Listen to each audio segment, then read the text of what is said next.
નમો અરિહંતાણમ, નમો સિદ્ધાણમ, નમો આયર્યાણમ, નમો વજ્રાયાણમ, નમો લોહે સૌ વસાવણમ, એસો પંચ નમુકારો સૌ પાવપણાસણો, મંગલાણમ ચ સૌવેસીમ પરમમ વૈ મંગલમ. મંગલમ ભગવાન વીરો, મંગલમ ગૌતમ પ્રભુ, મંગલમ સ્થૂલભદ્રાદ્યા, જૈન ધર્મ સુમંગલમ. પ્રવચનનો વિષય છે માર્ગ ભૂલેલા જીવન પથિકોની પ્રતિબોધ કથા. આજથી 1245 વર્ષ પૂર્વે બનેલો 4 પ્રસ્તાવ અને 17,000 શ્લોકોની અંદરમાં ફેલાયેલો આ કુંવલયમાલા નામનો ગ્રંથ ધરતી ઉપર દરેક જીવાત્માને જે પરેશાની થાય છે, જીવનની અંદરમાં જે પણ કાંઈ નાની મોટા અશુભ પ્રસંગો બને છે, કાંઈક પણ જીવનની અંદરમાં અમંગલ ઘટનાઓ બને છે, આ બધાના મૂળની અંદરમાં પાછળમાં દેખીતી રીતે ભલે આપણને કોઈક વ્યક્તિ ગુનેગાર દેખાય, કોઈ વાતાવરણ ગુનેગાર દેખાય, કોઈ વ્યવસ્થા ગુનેગાર દેખાય, પણ પડદા પાછળ જે વ્યક્તિઓ કામ કરે છે એ વ્યક્તિ આ 5 વ્યક્તિ છે. અને બસ એનું આ બયાન આખું આ ગ્રંથની અંદરમાં કરવામાં આવ્યું છે. જગતના જીવોને એમ લાગે છે કે મારું આ વ્યક્તિએ બગાડ્યું, મારું આના કારણે બગડ્યું, આના કારણે મારી જિંદગી બગડી ગઈ, આખી મારી જિંદગીની પથારી ફરી ગઈ. આવું બધું જે બોલવામાં આવે છે ને એ ઠીક છે, બહારનું સત્ય છે. ભીતરથી અંદરથી જોવા માટે જઈએ તો આ ધરતી ઉપર શ્વાસ લેનારા જેટલા પણ છદ્મસ્ત જીવો છે, મોક્ષની અંદરમાં નથી ગયા એ બધા જ જીવો, દરેક શહેરના, દરેક રાજ્યના, દરેક ગામના, દરેક નગરના, દરેક શહેરના, દરેક ઘરના હર વ્યક્તિ એની જિંદગી અગર બગડતી હોય તો આ 5 દોષોના કારણે, ક્રોધ, માન, માયા, લોભ અને મોહ, પ્રત્યેકની પાછળ આ 5 વ્યક્તિના કારણે જિંદગી બગડતી હોય છે, જિંદગી બરબાદ થતી હોય છે. ચાહે જુગાર ખેલનારો યુવક હોય, ચાહે શરાબ પીનારો યુવક હોય, ચાહે વ્યભિચાર કરનારી યુવતી હોય, ચાહે ઉલટા માર્ગે ચાલી જનારી કોઈ પણ સ્ત્રી હોય, ચાહે રાજનેતા હોય, અભિનેતા હોય, પોતાની ફરજ ભૂલીને ઉલટા માર્ગે જનારા હોય, જે દેશની સાથે ગદ્દારી કરતા હોય, વિશ્વાસઘાત કરતા હોય, પરિવારની સાથે ગદ્દારી કરતા હોય, અથવા તો હું સાધુ જીવનની અંદરમાં છું, હું પણ મારા સાધુ જીવનના આચારો સાથે બાંધછોડ કરતો હું, નીતિ નિયમ છોડતો હું, મારા મહાવ્રતોનું ભંગ કરતો હું, આ બધું જ જે મારા જીવનમાં પણ થતું હોય, મતલબ પ્રત્યેક વ્યક્તિના જીવનની અંદરમાં ઘટનારી જે અમંગલ ઘટના, અશુભ પ્રસંગો, આ બધાની પાછળ 5 તત્વ કામ કરે છે: ક્રોધ, માન, માયા, લોભ અને મોહ. બસ આનો એક અદ્ભુત વિસ્તાર, આની એક અદ્ભુત કથા, આની એક કરુણ કથા. આપણા જીવનની અંદરમાં આ દોષો આપણે અનાદિકાલથી પાલી પોષીને આપણે જ મોટા કર્યા. કહે છે ને કે મારા ઘરની અંદરમાં જે મોટું આ જે વૃક્ષ ઉગેલું છે, भैया मैंने ही इसका बीजारोपण करा था, मैंने ही पौधा लगाया था, અને ધીરે ધીરે ધીરે ધીરે જોતા જોતાની અંદરમાં મારી સાથે સાથે આ વૃક્ષ વધતું ગયું અને આજે ઘેઘૂર બની ગયું. બસ આપણે આપણી ધરતીના ભૂમિની અંદરમાં, આપણી જીવનની ભૂમિમાં આપણે જ આ 5 દોષોનું બીજારોપણ કર્યું, આપણે જ અંદરમાં બીજ નાખ્યા.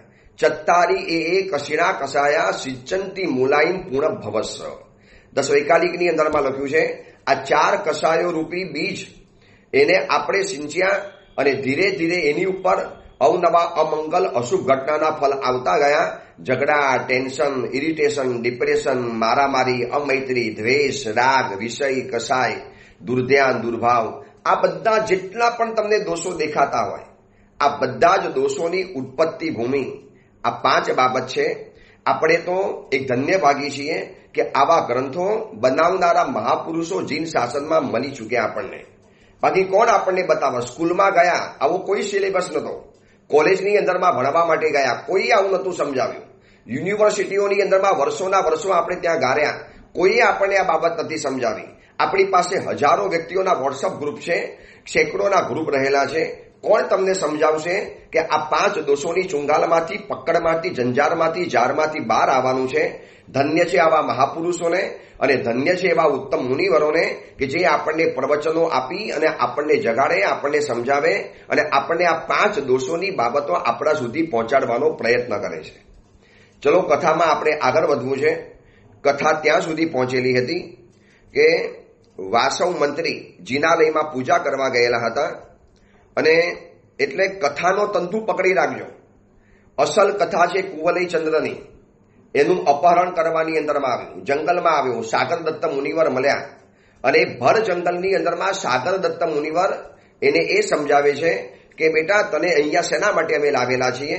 આ ભયંકર જંગલ, આ ખૂંખાર સિંહ, આ દિવ્ય આકૃતિને ધારણ કરનારા દિવ્ય પુરુષ અને આ જંગલની અંદરમાં તને કેમ લાવવા માટે આવ્યો એની જિજ્ઞાસા સંતોષવા માટે મુનિવરે આ કથા કહેવાની શરૂઆત કરી છે.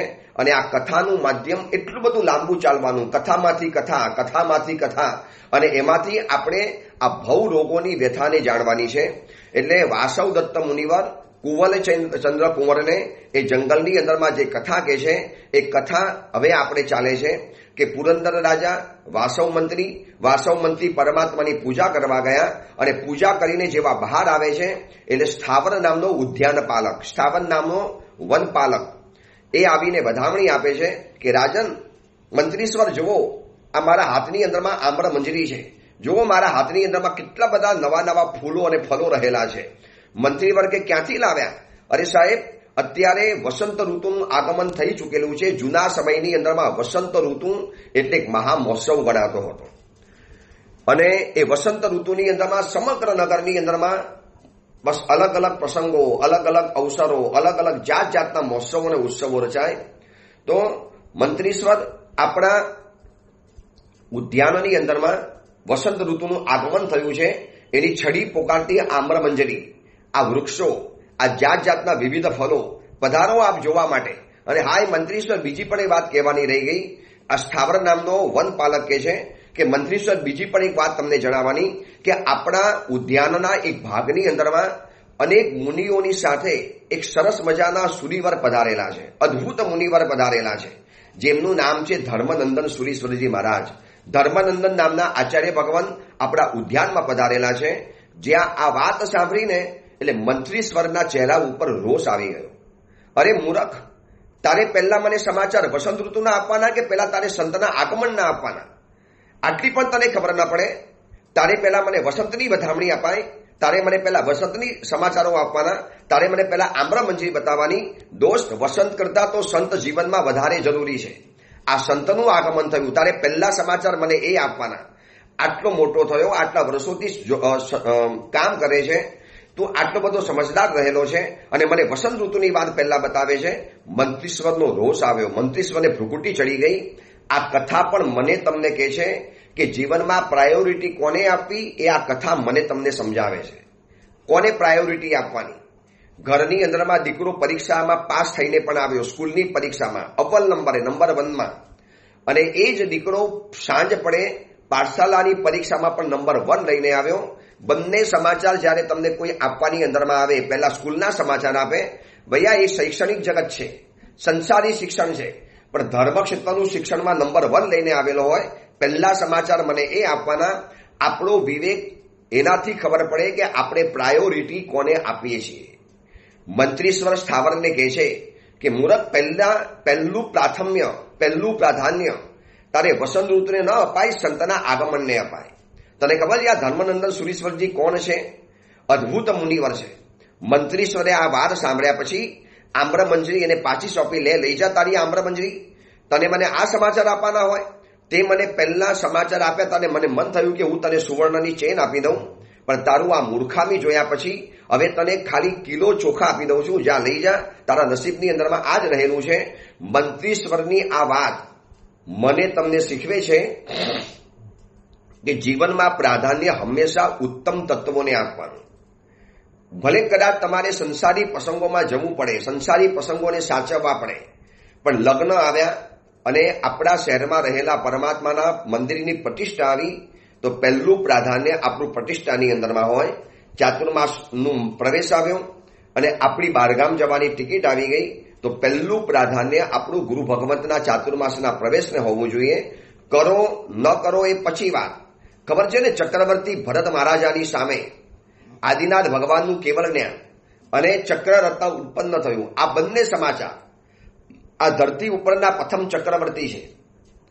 આ ધરતી ઉપરના પહેલા વિશ્વ વિજેતા સમ્રાટ બનવાના છે અને એનું પ્રતીક સમાન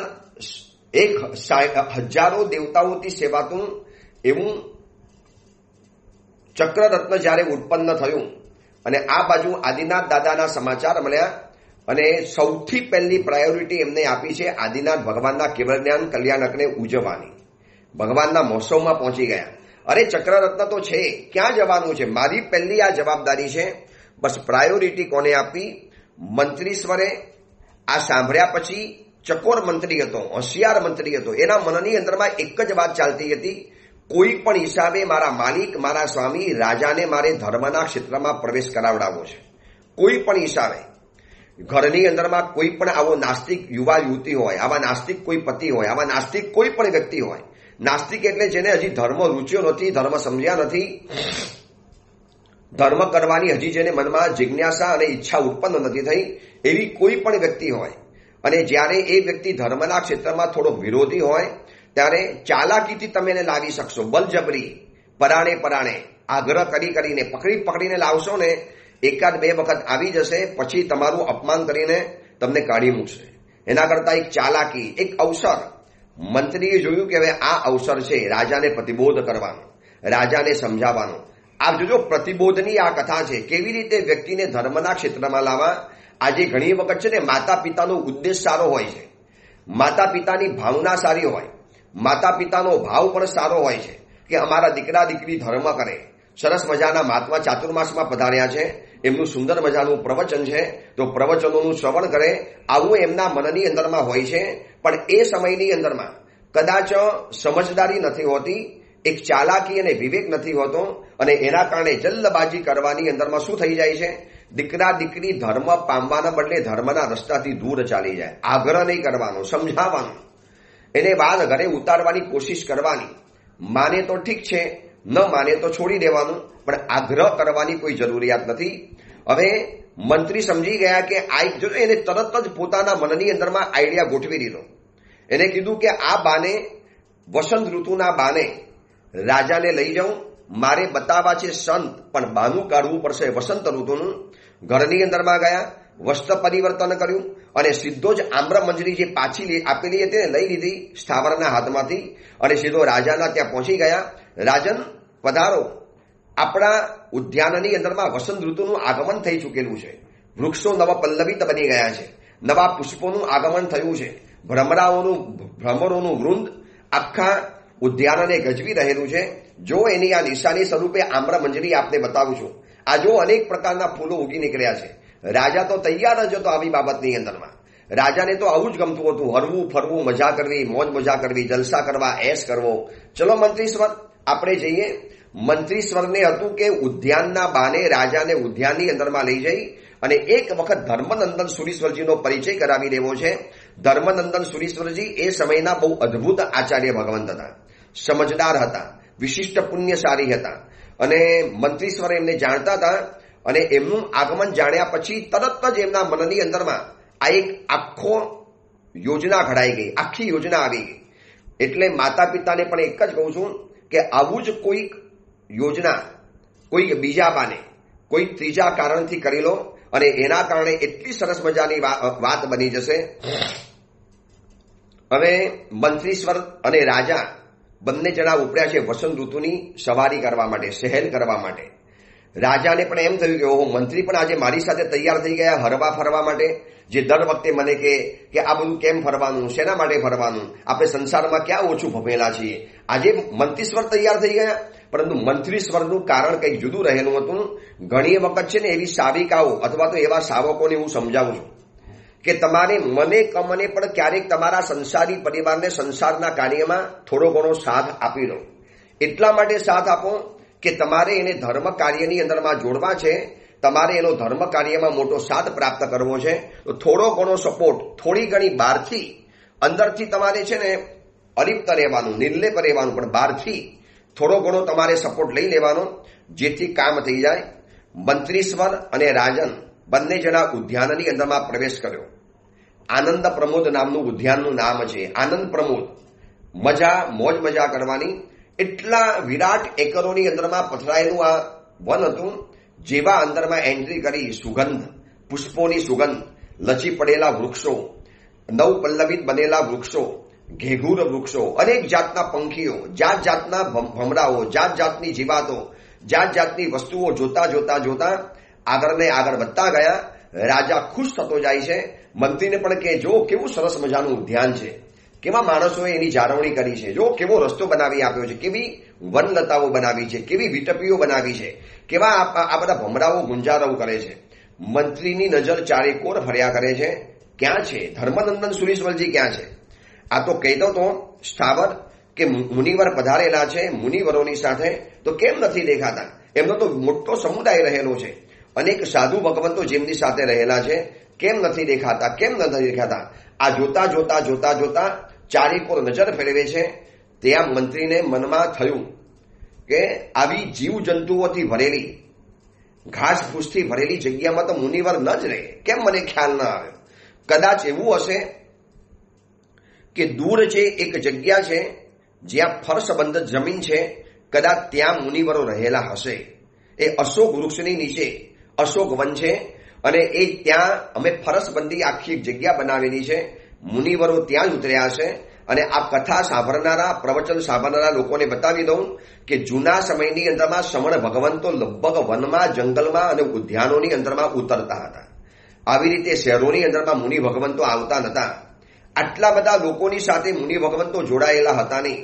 જ્ઞાન ધ્યાનની અંદરમાં મુનિવરો મસ્ત હોય, જેને સમાચાર મળે એ ઉદ્યાનની અંદરમાં જાય, લોકો આવે એટલે દેશના ફરવાવી દે, પ્રવચન આપી દે, બાકી આખો દિવસ પોતાની જ્ઞાન ધ્યાનની સાધનાની અંદરમાં મુનિવરો મસ્ત રહેતા હોય. આ જૂના સમયનો રિવાજ હતો. આજે એ બધા રિવાજો લગભગ ખતમ થઈ ગયેલા છે.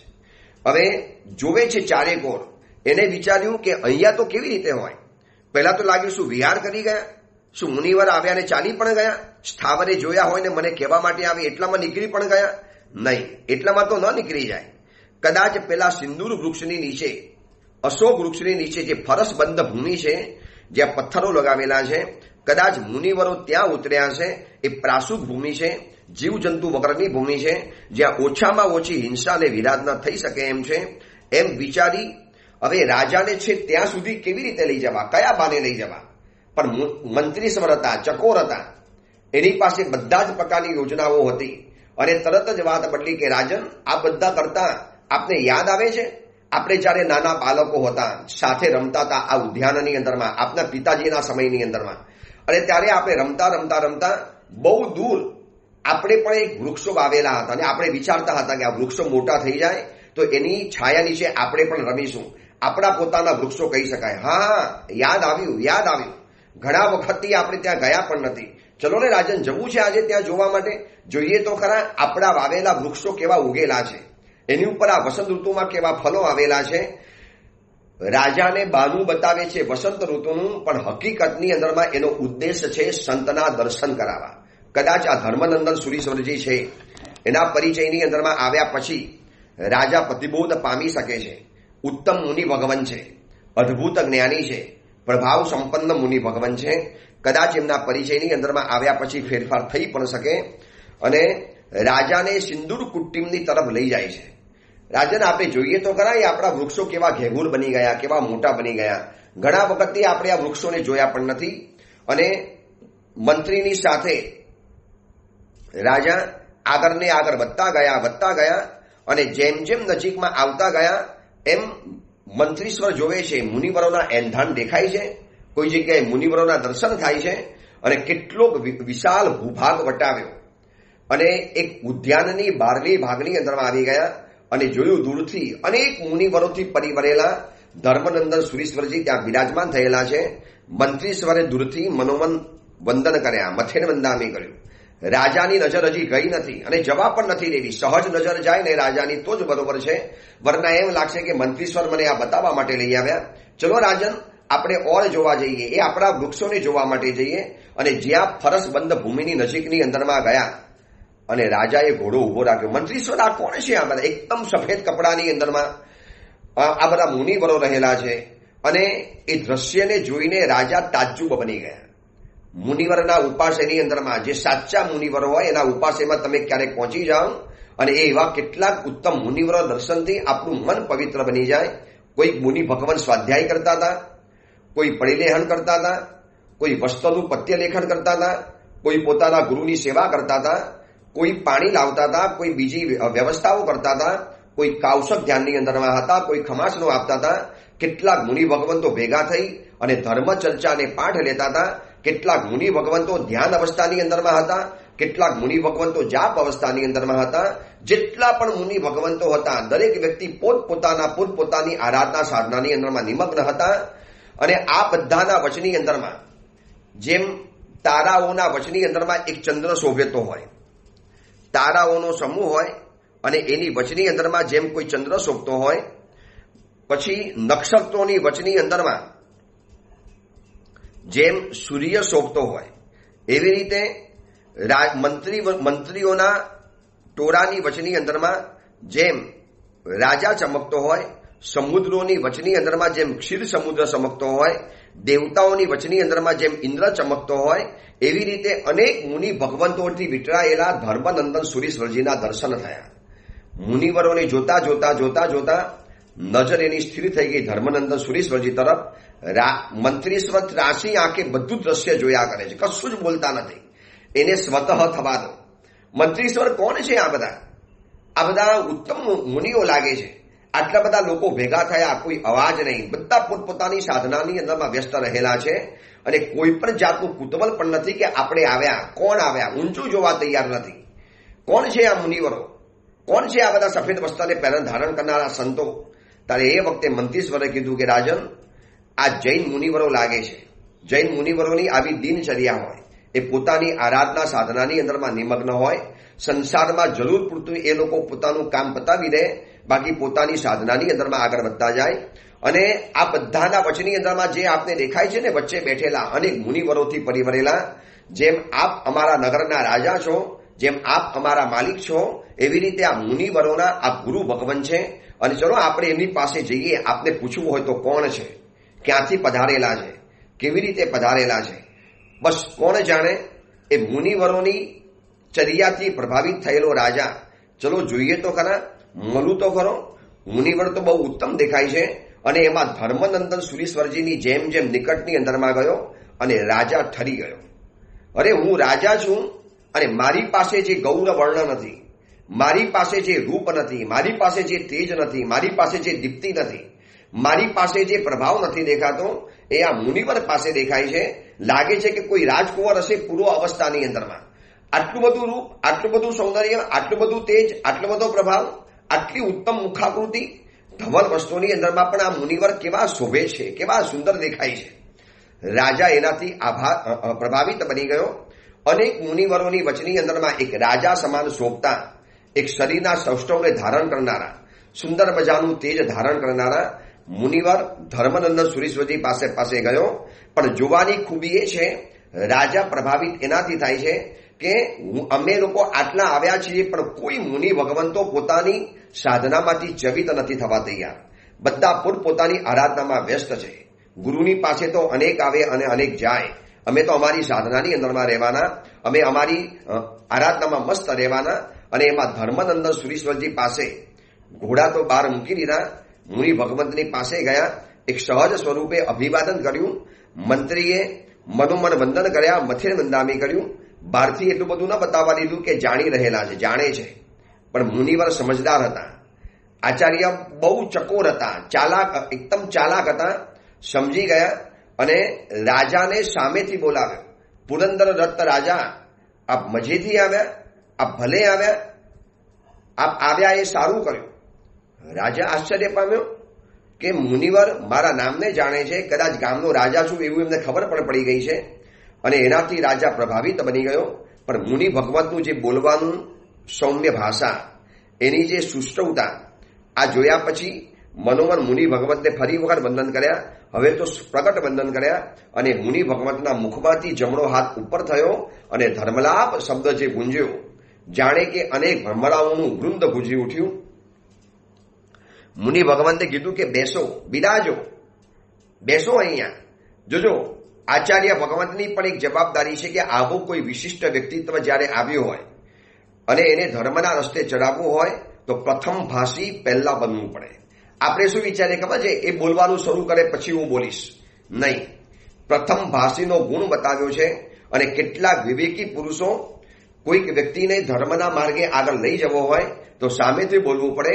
યાદ કરો પરમાત્મા મહાવીરને, જ્યારે ઇન્દ્રભૂતિ ગૌતમ અનંત લબ્ધિના ભંડાર જે સર્જાવાના હતા, 50,000 શિષ્યોના ગુરુ જે થવાના હતા, પરમાત્માના પ્રથમ શિષ્ય થવાના હતા, સૂર્યમંતરના કેન્દ્રની અંદરમાં જે બિરાજિત થવાના હતા, જે લબ્ધિના ભંડાર બનવાના હતા, એવા ગુરુ ગૌતમ સ્વામીજી જ્યારે પહેલી વખત ઇન્દ્રભૂતિ બ્રાહ્મણ બનીને જ્યારે પ્રભુ મહાવીરની પાસે પહોંચ્યા છે, અને પરમાત્મા મહાવીરે પણ આ જ કીધું, ભો ઇન્દ્રભૂઈ ગોયમાં ભગવાન સુખે ના આગત. હે ઇન્દ્રભૂતિ ગૌતમ, આપ સુખેથી આવ્યા, આપ ભલેથી આવ્યા, આપ સારી રીતે પધાર્યા. જોજો, તીર્થંકર પરમાત્મા પણ સામેથી બોલ્યા છે. કેટલીક જગ્યાએ કેટલાક સંબંધોમાં સામેથી બોલવું પડતું હોય છે. અમારી પાસે કેટલાક નવા લોકો આવે, કેટલીક વિશિષ્ટ વ્યક્તિઓ આવે, કોક લઈને આવે. હવે એ તો મૂંઝાયેલો હોય, શું બોલવું ન બોલવું એને ખબર ન હોય, તો એ વખતે અમારી જવાબદારી છે કે સ્ટાર્ટિંગ અમારે કરવાનું. બોલો ભાઈ, મજામાં છો? સારી રીતે આવ્યા? બોલો, શું જાણવું છે, શું જિજ્ઞાસા છે? બસ આ એક શરૂઆત કરો ને એટલે એનો સંકોચનું કોચલું તૂટી જાય. એને અંદરમાં જે થોડો સંકોચ, થોડોક ડર, થોડો એક જાતની શરમ જેવી કહેવાતી હોય, એ બધી બાબતો નીકળી જાય અને પછી વ્યક્તિ ખુલ્લો થઈ જાય.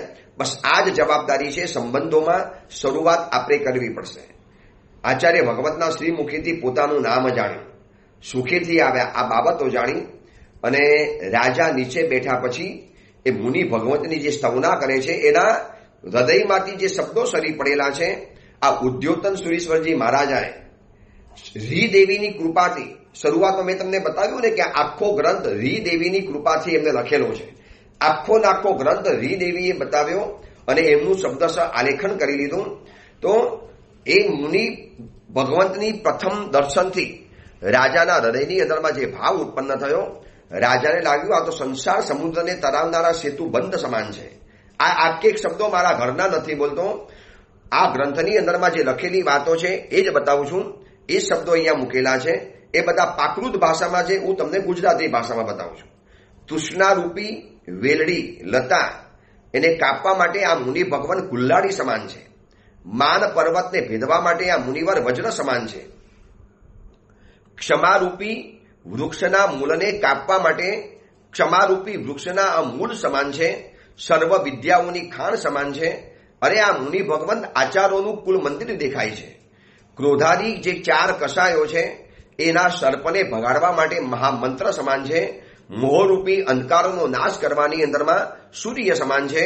સ્ફુરાયમાન થતા ધગધગતા રાગરૂપી વૃક્ષને બારવા માટે આ દાવાગ્નિ સમાન છે. નરકના દ્વારને બંધ કરવા માટે આ મુનિ ભગવંત અર્ગલા સમાન છે. આ બધા શબ્દો રાજાને નતા આવડતા, પણ મંત્રી જ્યારે બોલતા ગયા અને રાજા પણ સાથે બોલતા ગયા અને એને લાગ્યું કે ખરેખર આ મુનિ ભગવાન કોઈ અલગ રહેલા છે, સન્માર્ગના પ્રવર્તક છે, અતિશયોથી સાથે રહેલા છે, જ્ઞાનરૂપી મણિના ભંડાર છે, સમગ્ર ગુણોને ધારણ કરનારા મુનિ ભગવંત છે, ઉત્તમ મનુષ્ય ભવને સર્વ પ્રકારે સફળ કરનારા મુનિ ભગવાન છે. ચલો આપણે મુનિ ભગવંતની પાસે જઈએ અને બેસીએ.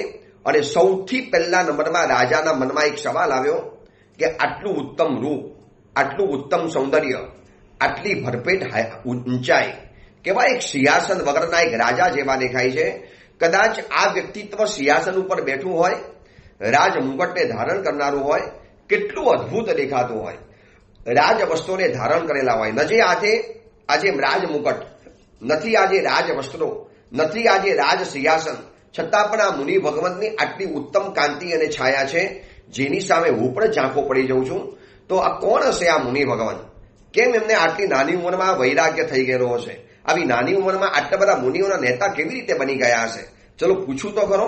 આવો મનની અંદરમાં જ્યાં ભાવ ઉત્પન્ન થાય છે, અને જ્ઞાની મુનિ ભગવંત હતા ધર્મનંદન સુરીશ્વરજી, રાજાના મનના ભાવને પકડીને, અથવા તો મુનિ ભગવંતો પણ છે ને ઇંગિત આધારને જાણનારા હોય. ઇંગીય આધાર સંપન્ને સે મુનિ એતિ ઉચ્ચઈ.